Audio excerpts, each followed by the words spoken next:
저는 지금까지 신앙생활을 이렇게 해오면서 이 교회에 대한 여러 가지 참 복잡한 생각을 많이 해봤습니다. 고민도 많이 해봤고, 먼 과거를 한번 거슬러 가보게 되면은 저는 먼저 유년 시절에 이 교회에 대해서는 너무나 아름다운 생각들을 많이 갖고 있었습니다. 그 시절에 얼마나 우리가 가난하게 살았습니까? 그런데 어린 아이들이 오직 놀 수 있는 곳은 교회 마당이었습니다. 교회 마당. 학교 갈 때도 교회를 들렸다 가고, 오면은 또 교회 마당을 거쳐서도 오고, 가방 놓고 놀러 가는 곳도 교회 마당이었습니다. 저 고향 교회는 마당에 큰 미루나무가 몇 그루가 있었습니다. 거기 가면은 선생님들이 오는 아이들과 같이 이렇게 놀아주려고 그네를 만들어가지고 줄을 세워놓고 그네를 이렇게 태워주기도 하고, 주일 오후 예배를 마치면은 집으로 돌아가지 않고 그 어린 아이들 다 교회 마당에 멍석을 깔고 둘러 앉혀놓고 성경 이야기를 해주셨어요. 성경의 위대한 인물들, 다니엘 등등 이런 위대한 인물들의 이야기들을 쭉 해줬어요. 저는 그 선생님들을 통해 갖고 성경에 나오는 모든 위대한 인물들의 이야기를 이미 그때 다 답습을 했습니다. 제가 신학을 하고 교육전사를 할 때에 설교를 하는데 얼마나 도움이 되었는지 몰라요. 옛날에 우리 선생님이 그렇게 막 침을 튀기면서 감동적으로 했던 그 이야기 영상이 제 마음에 남아있기 때문에 설교를 하는데 그냥 그대로 배워가지고 그렇게 설교를 하는 거예요. 어린 시절에 이 교회는 정말 엄마 품과 같았습니다. 거기 가면은 모든 분들이 우리 아이들을 따뜻하게 맞이해 주시고 또 먹을 것 주시고, 참 교회가 그야말로 얼마나 아름다운 곳인지, 그때 그 교회는 우리의 꿈이고 희망이었습니다. 그러던 것이 제가 한 사춘기를 지나고 한 청년 시절쯤 됐는데 교회가 큰 시험에 빠지게 되었습니다. 오랫동안 시험하시던 목사님 가족, 사모님과 사오남매 이 자녀들을 데리고, 그 당시에는 이 소달구지가 있어. 소달구지에 짐을 가득 싣고 울면서 가시는 모습. 한쪽에서는 교인들이 뭐가 좋다고 박수를 치는 사람도 있었고, 한쪽에서는 목사님의 달구지를 붙잡고 같이 따라가면서 울고 따라가면서 참 애절하게 애통해하는 그런 교인들의 모습. 이런 것들을 보면서는 사춘기 시절에 큰 충격을 받았어요. 교회가 이런 곳인가? 교회는 뭐 좋은 사람만 있는 줄 알았는데 알고 보니까 저렇게 나쁜 사람들도 있구나. 제가 거기에 큰 상처를 받았어요. 그래서 사춘기 시절에 저는 일찍이 교회를 벗어나 버렸어요. 모태신앙인데도 신앙생활을 제대로 안 했어요. 그때 그 충격, 교회에 대한 실망감, 교회가 주는 상처 때문에 제가 청년 중반 시절까지 세상에서 방황을 했습니다. 그러던 적에 하나님께서 어느 날 성령의 은혜를 부어주셨습니다. 그 순간 십자가의 은혜를 깨닫고 그동안 교회를 통해 받았던 분노와 각종 상처들, 억눌린 심령을 하나님의 은혜가 치유해 주시고, 그러면서 다시 교회의 본래의 모습을 성령께서 깨닫게 해주셨어요. 그때 제가 깨달은 게 뭐냐 하면은 교회는 주님의 몸이구나. 사람들의 잘못된 모습 이제는 상관하지 말고 교회만 바라보고 주님만 바라보고 내가 교회만 사랑하고 이런 마음을 품고 내가 교회를 섬기고 충성해야 되겠다. 제가 철들어서 은혜를 받고 그때부터 그 옛날 동경하던 교회의 아름다운 모습이 다시 회복되어지고, 지금까지도 여전히 저는 주님의 교회를 사랑하고 주님의 교회를 위해서 내 젊음도 바치고 일평생 주님의 몸된 교회라면은 나의 모든 것들에서 하나님 앞에 헌신하겠다, 충성하겠다 하는 이 놀라운 은혜 앞에 감사하면서 지금까지 저는 교회를 섬겨오고 있습니다. 유명한 필립 얀시가 쓴 교회 나의 고민 나의 사랑이라는 책이 있어요. 그분이 어떤 분의 글을 인용하면서 교회에 대해서 이렇게 고백한 부분이 있습니다. 거기 보면은 이 큰 배는 교회를 말합니다. 이 큰 배는 낡아서 삐걱거리고 이리저리 흔들릴 때가 있습니다. 그래서 구토가 날 때도 있지만 하지만 이 배는 목적지까지 잘 갈 것입니다. 언제나 그랬듯이 앞으로도 영원히 그럴 것입니다. 당신이 있든 없든 상관없이 말입니다. 여러분 무슨 말입니까? 주님의 몸된 교회는 주님이 간섭하시고 주님이 책임져 주신다는 겁니다. 교회가 때로는 안 좋은 성향을 가진 사람들 안에서 때로는 시험을 받을 수가 있어요.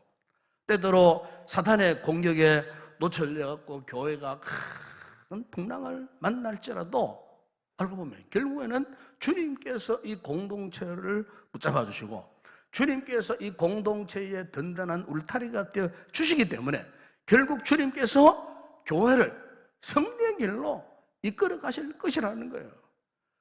인간들과는 상관없이 우리와는 상관없이 주님은 그분의 목적을 이루시기 위해서 교회를 끝까지 세워 가신다는 것입니다. 여러분 그렇기 때문에 우리는요 교회가 교회 되기 위해서는 무엇보다도 주님의 강권하시는 사랑의 능력에 붙들려야 한다는 사실을 우리는 반드시 기억해야 됩니다. 여러분 교회는 어떤 사람의 힘에 의해 지탱되는 거 결코 아니에요. 이 목사의 힘에 의해서 지탱되는 거 절대로 아니에요. 어떤 교회 안에 어떤 유력자의 힘에 절대로 지탱되는 거 아니에요. 우리 힘 아닙니다, 여러분. 나의 힘이 아니에요. 오직 주님의 힘, 그분의 사랑의 능력에 의해서 유지되는 것이 주님의 몸된 교회라는 거예요. 철저하게 사랑의 공동체. 여러분 마더 테레사라는 분을 잘 아시지 않습니까? 이 마더 테레사가 인도의 캘커타에서 민들을 돌볼 때 있었던 하나의 일합니다. 어느 날 그녀가 길거리에 한 소년을 만났어요. 이 소년은 옷도 그냥 다 떨어진 옷에다가 깡마른 체구에다가 행색이 너무 불쌍했어요. 그래서 테레사 순자가 이 불쌍한 어린 소년을 자신의 양육원으로 데리고 왔어요. 손수 목욕을 시키고 옷을 빨고 새 옷을 입히고 따뜻한 음식을 내어주어서 먹게 하고 그리고 푹신한 침대에서 누웠더니 이 어린 소년은 금방 아주 평화로운 모습으로 깊은 잠에 빠져들었어요. 아침이 되었어요. 일어나 보니까 그 소년의 흔적이 아무도 없는 거예요. 그래서 그 소년의 행방을 수소문 해보니까 그 소년이 며칠 전에 배회하던 그 길거리에 다시 가 있는 거예요. 그래서 다시 마더 테레사가 그 소년을 데려다 다시 시키고 먹이고 또 재워왔어요. 근데 또 도망을 치고 말한 거예요. 이 같은 사정이 궁금했던 마더 테레사가 그 도망가는 그 소년을 뒤쫓아갔어요. 한참 가다 보니까 어느 다리 밑 초라한 움막집으로 들어가는 거예요. 그곳에 따라 들어가 보니까 한 여인이 꿀꿀이 죽 같은 것을 끓이고 있었어요. 그런데 그 소년이 그 여인의 모습 앞에서 하나 미소를 지으면서 그 얼굴로 지켜보고 있는 거예요. 그래서 테레사 소녀가 그 소년을 불러내어 물어서요. 얘야, 왜 너를 시키고 입히고 맛있는 것 먹여주고 좋은 곳에서 잠을 자게 했는데 왜 도망쳤느냐? 무엇이 불편했느냐? 거기는 먹을 것, 입을 것, 좋은 친구들도 많은데 왜 거기 있지? 왜 도망쳐 왔느냐? 그러자 그 소년이 당연하듯 이렇게 대답하더라 합니다. 여기에 제 어머니가 계시기 때문이에요. 그러니 이곳이 저희 집이죠. 죄송하지만 좋은 음식, 좋은 침대는 별로 반갑지 않아요. 어머니의 사랑에 있기에 이곳에 머무는 것이에요. 저는 이것이 행복해요. 이렇게 대답하더라는 거예요. 여러분, 교회는요, 마치 어머니의 품과 같은 그리스도의 사랑이 숨쉬는 곳이 교회인 줄로 믿습니다. 우리 이곳에서 예수의 사랑을 느끼고 자유를 느끼고 이곳에서 세상에 그 어떤 것도 줄 수 없는 행복을 만끽하고 바로 이 교회를 통해서 삶의 새로운 힘을 얻고 이 교회를 통하여서 생애 기쁨이 넘치고 어머니의 품과 같은 영원한 평안한 사랑을 누리는 곳, 바로 이것이 교회인 줄로 믿습니다. 여러분 시편 84편 10절에 시인은 이런 노래를 했습니다. 주의 궁중에서의 한날이 다른 곳에서의 첫날보다 나은즉 악인의 장막에 사는 것보다 내 하나님의 성전 문지기로 있는 것이 좋사오니. 여러분 시인은 주의 성전, 바로 교회를 말하는 거 아니겠습니까? 교회를 사랑하고 교회를 사모한다는 겁니다. 무엇 때문에? 10편 3절이야 4절을 보니까 이런 고백을 합니다. 나의 왕 나의 하나님 만군의 여호와여, 주의 제단에서 참소도 제집을 얻고 제비도 새끼들 보험자를 얻었나이다. 주의 집에 사는 자들은 복이 있나니 그들이 항상 주를 찬송하리이다. 주의 집, 이 교회가 마치 참새들이 어미를 찾아오는 제집, 즉 보험자료와 같은 곳이라는 고백을 하고 있는 겁니다. 여러분 그렇습니다. 오늘 여러분들은 이 교회를 어떻게 생각하고 계십니까? 우리가 왜 교회를 사랑하고 이 교회를 사모해야 하는지를 잘 알고 있습니까? 성경은 그렇게 말씀합니다. 이 교회는 어머니의 품과 같은 곳이다. 어머니의 품을 싫어하는 자식이 누가 있겠습니까, 여러분? 이 추석 연휴에 아마 여러분 고향을 찾고 부모의 품을 아마 찾은 분들이 많이 있을 거예요. 자식이 부모의 품을 찾을 때에 부모가 여러분 반가이 맞이하십니까? 자식이 부모의 품에 안길 때에 그만큼 참 행복한 순간이 없죠. 아마 여러분 어린 아이들을 키워보시는 분 잘 아실 거예요. 어린 아이가 막 때를 쓰고 웁니다. 짜증을 부립니다. 이때 어린 아이를 달래고 얼러도 아무런 소용이 없어요. 그런데요, 어린 아이를 엄마가 품에 꼭 안고 엄마가 젖을 먹여보세요. 그러면요, 조금 전에 있을 때 이런 깜짝같이 잊어버리고 그야말로 그 엄마의 품에 안긴 아기가 편하게 새근새근거리고 잠을 자는 그와 같은 모습. 아마 여러분 세상에서 가장 평안한 모습이 아니겠어요? 세상에서 가장 행복한 모습이 아니겠어요? 여러분 우리 성도들이 세상 살면서 이리 치고 저리 치고 온갖 상처받고 마음에 억누를 수 없는 분노의 감정으로 막 고민하고 잠을 이루지 못한 채 엉뚱하게 심정을 하고 오늘 우리가 예배 자리에 나와서 이곳에 나왔어요. 여러분 이곳에 나왔는데 주님께서 우리를 그냥 돌려버리시느냐? 결탄코 그렇게 하지 않는다는 거예요. 주의 사랑으로 우리의 심령에 충만하게 부어주셔서 마치 엄마의 품에 안겨있는 어린 아이의 모습처럼, 젖된 아이의 모습처럼 정말 주의 평강으로 우리에게 영적인 신령한 행복을 만끽하게 하는 이곳, 바로 그것은 하나님의 교회, 주님의 몸된 교회라고 하는 것입니다. 그렇기 때문에 여러분 우리는 교회를 사랑해야 합니다. 우리가 왜 교회를 사랑해야 되느냐? 여러분 교회를 사랑하는 그것이 곧 예수님을 사랑하는 것이기 때문에 그렇습니다. 진정한 그리스도인은 교회를 사랑합니다. 그 유명한 종교학자 요한 칼빈 선생은 이런 말씀을 했습니다.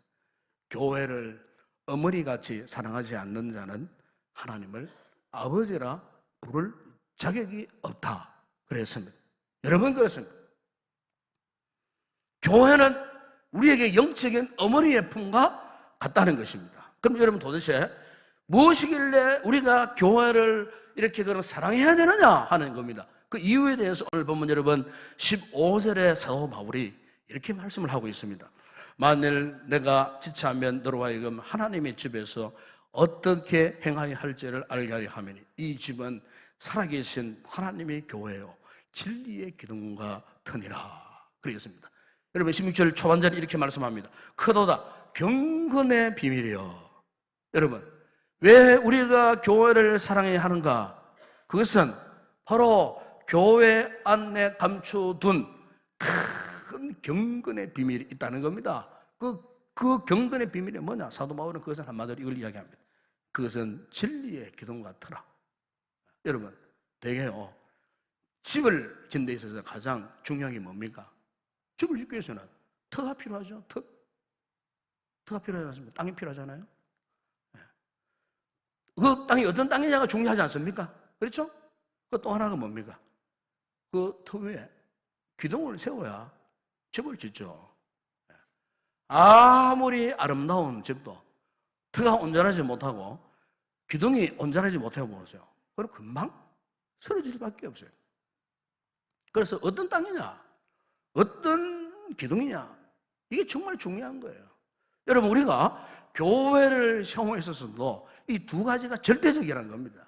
진리의 기둥과 터. 그럼 여러분, 이 진리의 기둥, 진리의 터가 뭐냐? 바울은 그렇게 이야기하고 있는 거예요. 바로 그것은 예수 그리스도라는 겁니다. 16절, 그걸 대답하는 거예요. 그도다 경건의 비밀이요, 그렇지 않다 하느니 없도다. 그는 육신으로 나타난 바 되시. 왜 예수님이 말씀하잖아요. 육신으로 우리 가운데 오신 예수님, 영으로 여러분 따심을 받으시고 천사들에게 보이시고 만국에서 전파되시고 세상에서 믿은 바 되시고 영광 가운데 올려지셨느니라. 예수 그리스도의 이 땅에 오심과 십자가의 지심과 부활과 성천, 지금 그걸 말씀하고 있는 거예요. 그러므로 여러분, 교회가 왜 진리의 기둥과 터가 되느냐? 그것은 바로 이 교회의 올바른 신앙 고백, 그것은 바로 예수에 대한 신앙 고백, 교회의 신앙 고백과 예수에 대한 신앙 고백은 하나가 된다. 하나. 이것은 마치 동전의 양면과 떨어질 수 없는 그런 관계 속에 있다는 거예요. 그렇기 때문에 우리가 교회를 사랑한다는 말은 누구를 사랑한다는 말이에요? 예수님을 사랑한다는 말이에요. 예수님을. 교회 사랑 따로 예수 사랑 따로 되는 게 아니에요. 오늘 많은 성도들이 이 부분에 오해를 하고 있어요. 예수님은 굉장히 사랑하는 것 같아요. 그런데 이 주님 몸된 교회는 별로 사랑하지 않는 것 같아요. 별로 관심이 없는 것 같아요. 여러분, 교회에 대한 관심이 없다는 말은 예수님에 대한 관심이 없다는 말이에요. 그건 속일 수가 없어요. 말씀이 그렇게 지금 말씀하고 있는 거예요. 여러분, 예수님께서 마태복음 16장에서 어느 날 제자들에게 이런 질문을 하셨어요. 지금 사람들이 나를 누구라 하느냐? 제자들이 들은 대로 보고하는 거예요. 세례 요한, 엘리야, 예레미야나 제자 중에 하나라고 하는 가섭니다. 그렇게 하자 도련 주님께 제자들에게 이런 질문을 다시 하셨어요. 그러면은 너희는 나를 누구라 하느냐? 바로 그 순간 베드로가 유명한 신앙 고백을 하지 않습니까? 마태복음 10장 16절에 주는 그리스도시요 살아계신 하나님의 아들이십니다. 주님께서 생각하지 못했던 베드로의 이 엄청난 놀라운 대답을 들으시고 하시는 말씀이 마태복음 10장 17절에서 바요나 시몬아 네가 복이 있도다. 이를 네게 알게 한 이는 기록이 아니요 하늘에 계신 내 아버지시니라. 이 놀라운 비밀, 이 놀라운 하나님의 계시를 네가 스스로 알게 된 것이 아니고 하늘에 계신 하나님 아버지께서 성령을 통해서 알게 하셨느니라. 그리고 이어서 아주 중요한 말씀을 하시면서 마태복음 6장 18절 이런 말씀을 합니다. 또 내가 내게 이르노니 너는 베드로라. 내가 이 반석 위에 내 교회를 세우리니 엄부의 권세가 이기지 못하리라. 다시 말하면 장차 주님이 세우실 교회에 대해서 말씀하시면서 내가 이 반석 위에 내 교회, 주님의 자신의 교회를 세우시겠다는 겁니다. 반석이 무엇입니까? 교리입니까? 카톨릭이 말하는 어떤 교회 전통이나 뭐 교황입니까? 인간 베드로입니까? 아니에요. 바로 그것은 진리의 기둥과 터가 되시는 예수 그리스도, 예수 그리스도 위에 당신의 몸된 교회를 세우시겠다는 겁니다. 결국 무슨 말입니까? 오늘 우리 성도들이 교회를 사랑하는 것은 곧 예수님을 사랑할 것 같다는 말이에요. 그럼 우리는 기억하시기 바랍니다. 교회와 예수는요, 하나라는 사실이에요. 그러므로 여러분, 교회를 함부로 비판하거나 교회를 함부로 욕하거나 교회를 박해하는 것은 곧 우리 주 예수님을 비판하고 판단하고 욕하고 박해하는 것과 똑같은 거예요. 교회에 해를 끼친다. 그것은 결정타요. 주님의 몸을 해치는 거예요. 유명한 영국의 설교가 존 스타트 목사님이 이런 말씀을 했어요. 우리는 그리스도의 사람일 뿐만 아니라 교회의 사람이기도 합니다. 그래서 여러분, 무슨 말이에요? 교회와 예수가 하나라는 거예요. 그럼 여러분, 교회와 예수님이 하나라는 이 고백 속에 저는 세 가지 의미가 있다고 생각합니다. 세 가지. 첫 번째 의미는 뭐냐? 결국 교회의 주인은 누구라고요? 예수님이요. 예수님. 네. 마태복음 6장 18절에 분명히 말씀했잖아요. 내가 이 반석 위에 내 교회를 세우겠다 말씀하셨어요. 여러분, 요즘 한국 교회 안에 가장 큰 문제가 뭔 줄 아십니까? 이 교회의 주인은 교인이라는 아주 잘못된 생각을 하고 있는 거예요. 우리가 어찌 교회의 주인이 됩니까, 여러분? 특히 교회를 오래 다닌 분일수록 이상한 이 잘못된 이 주인의식, 이게 지금 자리 잡고 있어요. 이 문제 때문에 다른 교회들 가운데 보면요, 얼마나 많은 문제가 생기는지 몰라요. 이 의식, 이 잘못된 의식 때문에 마치 교회 안에 뭐 어떤 보스가 있는 것처럼 착각하게 만들고 주님의 의도와 주님의 뜻과는 전혀 상관없이 그냥 사람이 의도하는 대로 그냥 교회가 이상한 방향으로 나가는 그런 교회들이 사실 많이 있어요. 그런 교회들 특징을 보세요. 한순간도 편할 날이 없어요. 그냥 치고받고 싸우고 그냥 우리끼리 물고 뜯고 이간질하고 비판하고. 여러분, 우리가 분명히 기억하셔야 돼요. 교회의 주인은 결국 우리가 아니에요. 목사가 아니에요. 우리 교인이 아니에요. 교회의 주권도 교인들에게 있는 게 아니에요. 주님께 있어요. 주님께. 이 교회의 주권성이 확실하지 않으니까 오늘날 교회가 지금 각종 몸살을 앓고 있는 거예요. 교회의 어떤 창시자, 개척공신, 창림자 이런 분들이 어떤 면에서는 교회 공로도 큽니다. 사실은 수면 일평생도록 참 교회를 위해서 얼마나 헌신만, 그 부분도 사실 우리가 인정을 해드려야 돼요.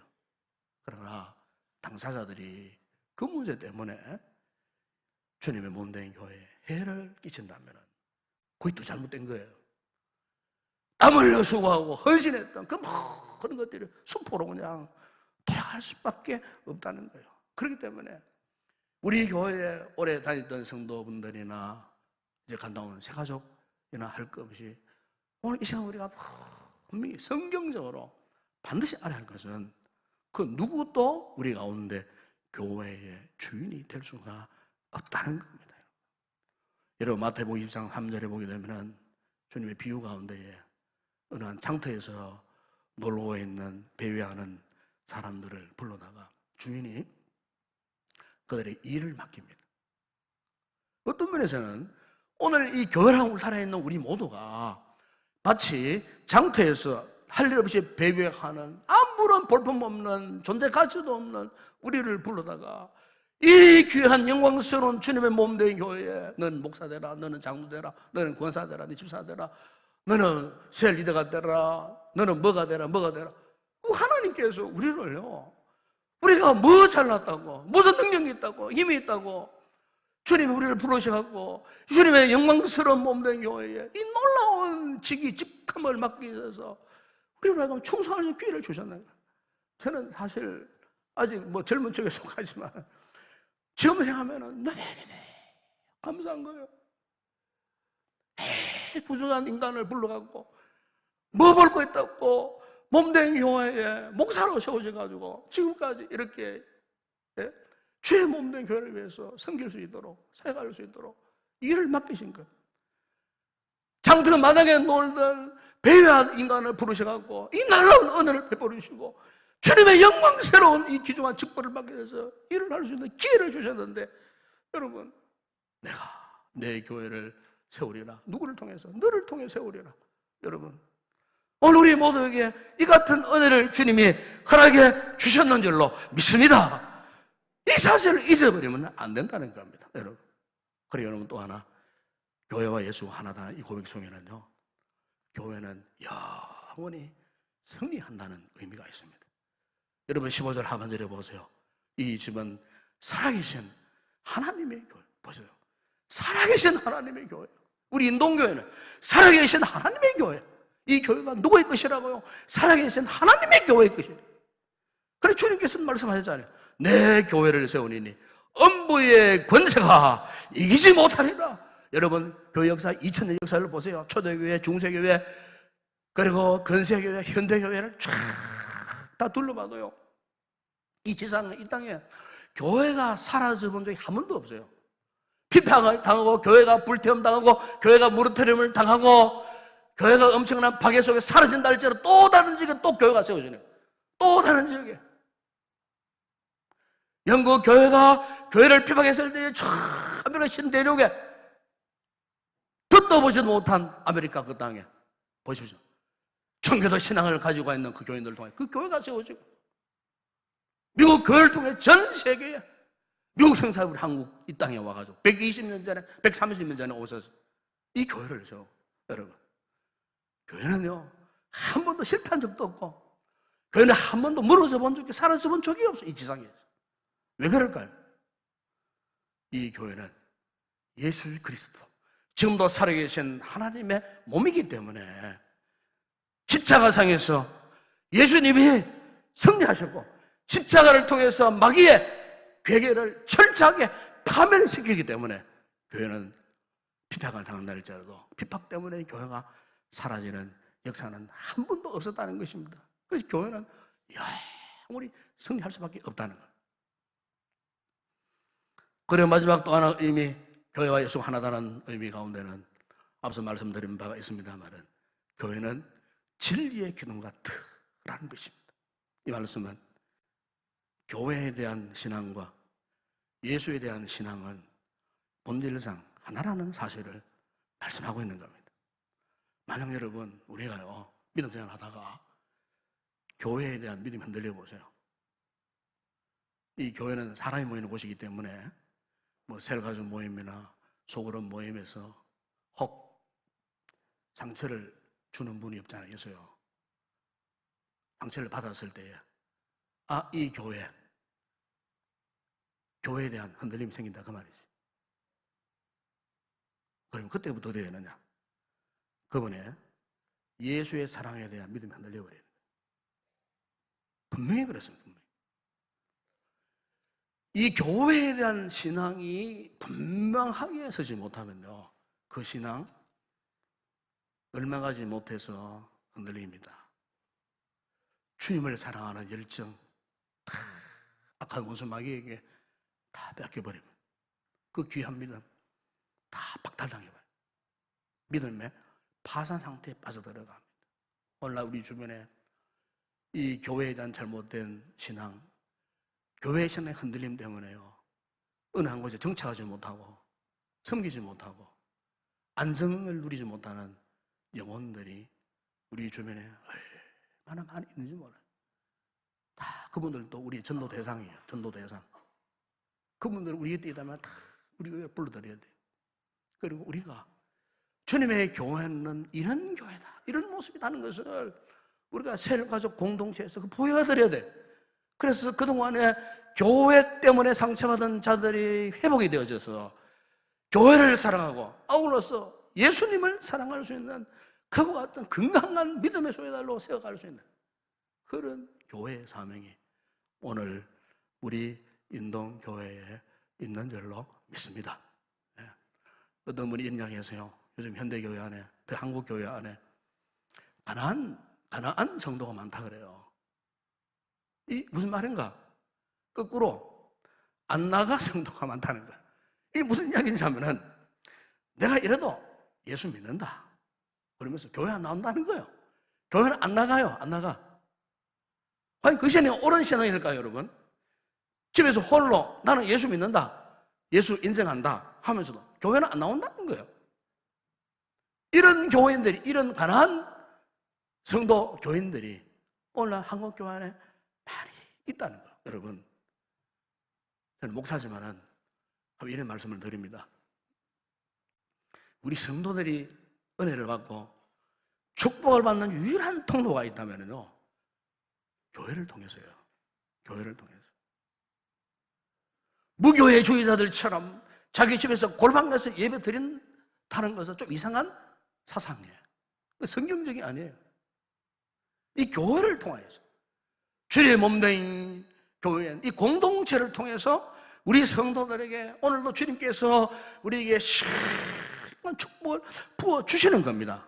여러분, 그렇기 때문에 우리가 분명히 아셔야 할 것은 이 교회는요, 우리 믿는 예수 신앙을 떠받치는 기둥 같으라 그 말입니다. 이 교회는 교회에 대한 신앙, 교회에 대한 잘못된 관념, 잘못된 상처 이런 것들을 여러분의 심령에 남겨두면 안 돼요. 깨끗하게 치워봐야 돼요. 그래서 교회에 대한 긍정적인 이미지, 교회에 대한 좋은 이미지, 교회에 대해서 적극적인 이미지 이런 게 회복되어져야 여러분의 신앙이 건강해질 수가 있다는 거예요. 왜? 교회는 곧 예수님이기 때문에, 교회 사랑이고 예수님 사랑이기 때문에. 아마 여러분 잘 아시겠지만은 러시아의 유명한 문화가 알렉산더 솔제니친의 일화 가운데 이런 이야기가 있어요. 이 솔제니친이 이 스탈린이 러시아를 공산 국가를 만들자 스탈린을 비판하는 글을 썼어요. 그것 때문에 이 솔제니친이 참 엄청나게 추운 시베리아 벌판 형무소로 유배를 당합니다. 거기에서 죽을 정도의 노동을 착취당합니다. 굶주림, 추위 속에. 노동을 당하다가 힘이 쓰러지니까 이 감독관들이 와가지고 무서운 채찍을 그냥 사정없이 막 휘리칩니다. 상상하지 못하는 학대, 고문을 당하면서 차라리 막 죽어버리긴 낫겠다 하는 생각이 들었어요. 결국 그 어느 한순간에 자기 생명을 포기하려는 그 순간, 그때까지도 감독관들이 무서운 얼굴로 채찍을 들고 막 달려오는 거예요. 그런데 바로 그 순간 옆에 있던 동료 죄수 하나가요, 솔레니친이 들고 있는 삽을 빼앗아가지고 그 앞에 십자가를 쫙 그리는 거예요. 그리고 감독이 오기 전에 얼른 지어버리는 거예요. 솔레니친이 그걸 바라본 거예요. 십자가. 놀라운 일이 벌어졌습니다. 발 밑에 잠깐 걸어오는 그 십자가, 그 짧은 시간, 그 십자가를 바라보는 그 순간 그의 마음속에 십자가 형상이 그 신비에 새겨져 버린 거예요. 예수 십자가. 새로운 희망, 새로운 용기가 생겼어요. 감옥 안에서 예수 그리스도를 영접을 했어요.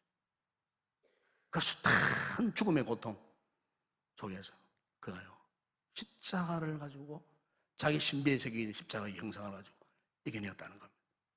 그 죽음의 수용소에서 예수를 구주로 믿고 자신의 몸도 영혼도 구원받고, 바로 그의 신앙을 바탕으로 주옥 같은 소설을 쓰고 글들을 써서 세계인들에게 찬사를 받는 유명한 문학가가 되었다는 겁니다. 하늘 여러분, 오늘 우리의 신앙의 바탕은 교회 사랑입니다. 믿으십니까? 이 교회를 정말 사랑하세요? 사랑하세요. 주님이 그토록 사랑했던 것처럼 사랑하세요. 바로 그것은 예수님을 사랑하는 결과가 된다고 말해요. 우리 영혼을 살리고 우리의 삶을 변화시키는 건강한 믿음 생활, 딴 거 아니에요. 교회 사랑하세요. 예수 사랑하세요. 어머니 품과 같은 이 교회를 통해서 예수님의 십자가의 은혜와 사랑을 경험할 때 오늘 저와 여러분 정말 하나님이 기뻐하시는 진정한 그리스도인이 될 줄로 믿습니다. 이 같은 건강한 교회 관을 가고 사랑과 믿음과 겸손함으로 교회를 더욱 사랑하고 예수님을 더욱 사랑하는 복된 성도들 되시기를 주의 이름으로 축원합니다. 기도하겠습니다. 거룩하신 아버지 하나님, 우리는 그동안 나름대로 열심으로 믿음 생활한다고 했지만 때로는 너무나 쉽게 자주 흔들리고 절망 가운데 빠질 때가 얼마나 많이 있었는지 모릅니다. 우리는 그동안 그 원인을 알 수 없었습니다.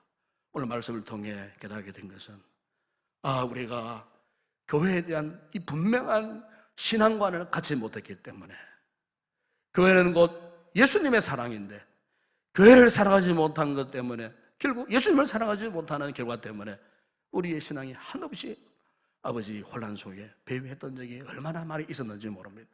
오늘 말씀을 듣고 깨닫는 성도들, 이제 우리는 죄의 이 몸된 교회를 더욱 사랑하는, 그래서 교회를 사랑하다가 주님을 뜨겁게 사랑하는 아름다운 귀한 삶의 결과를 맺는 복된 건강한 믿음 생활을 하는 성도들 다 되게 하여 주시옵소서. 예수님의 이름으로 기도드리옵나이다. 아멘.